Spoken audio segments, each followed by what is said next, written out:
Assalamualaikum warahmatullahi wabarakatuh. Om Swastiastu, Namo Buddhaya, salam kebajikan. Sebelumnya perkenalkan, nama saya Ahmad Sani Pamungkas dari Prodi S1 Teknik Sipil dari kelas 2023B. Di sini saya akan membahas satu tema, yaitu saya muda dan saya bangga berbahasa Indonesia. Di sini saya akan menjelaskan 3 poin penting, yaitu yang pertama adalah bahasa Indonesia adalah bahasa persatuan yang berfungsi sebagai alat pemersatu semua bahasa Indonesia. Menggunakan bahasa Indonesia berarti memiliki jiwa nasionalisme yang tinggi kepada NKRI.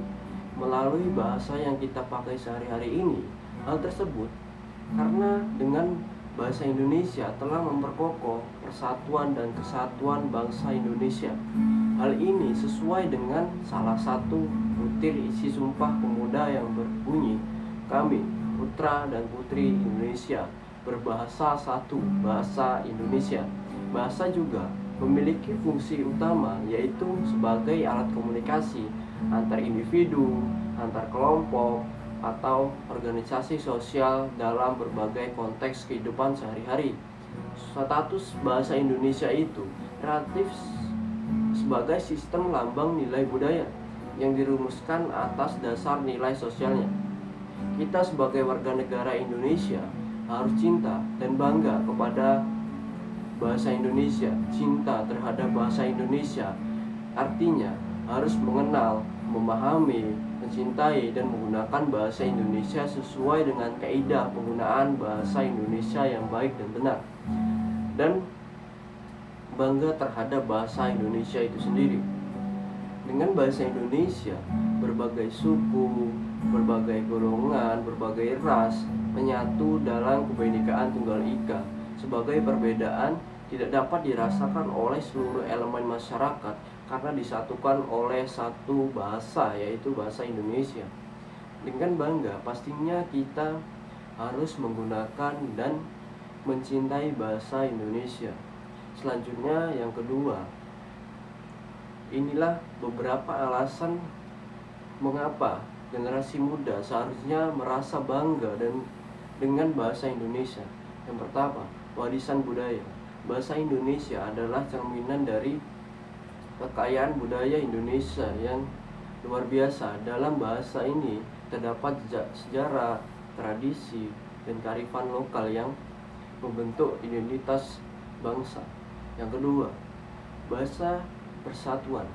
Bahasa Indonesia memainkan peran penting dalam mempersatukan ribuan pulau, suku, dan keberagaman etnis di Indonesia. Ini adalah alat komunikasi yang memungkinkan kita berbicara satu bahasa dalam keragaman budaya. Selanjutnya, yang ketiga, media sosial dan digital.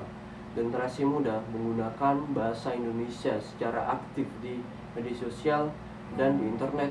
Ini memungkinkan kita untuk berbagi ide, berdiskusi isu-isu penting, dan berpartisipasi dalam pembangunan teknologi informasi dengan identitas kita yang sangat khas.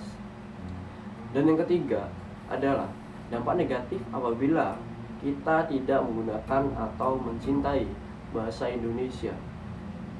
Yang pertama adalah penggunaan bahasa Indonesia yang hanya berdasarkan kaidah tidaklah cukup. Jika hanya berdasarkan kaidah, komunikasi penggunaan bahasa Indonesia sangat kaku dan sulit dijadikan umpan balik dari komunikan. Komunikasi pun tidak akan berjalan dengan baik, bahkan bila bisa terjadi kesalahpahaman. Yang kedua, apa yang akan terjadi jika tidak ada bahasa Indonesia? Coba teman-teman bayangkan, apa yang akan terjadi jika tidak ada bahasa Indonesia? Bagaimana masyarakat antar daerah dapat berkomunikasi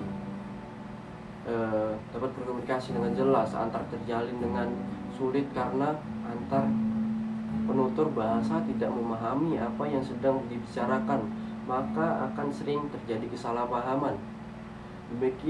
Dengan demikian, kita semua sebagai warga negara Indonesia yang mewarisi nilai-nilai perjuangan nenek moyang kita marilah kita sama-sama menggembar-gembar rasa cinta terhadap bahasa Indonesia. Dengan demikian yang saya bisa sampaikan. Jika ada kata-kata yang kurang, mohon maaf. Wassalamualaikum warahmatullahi wabarakatuh.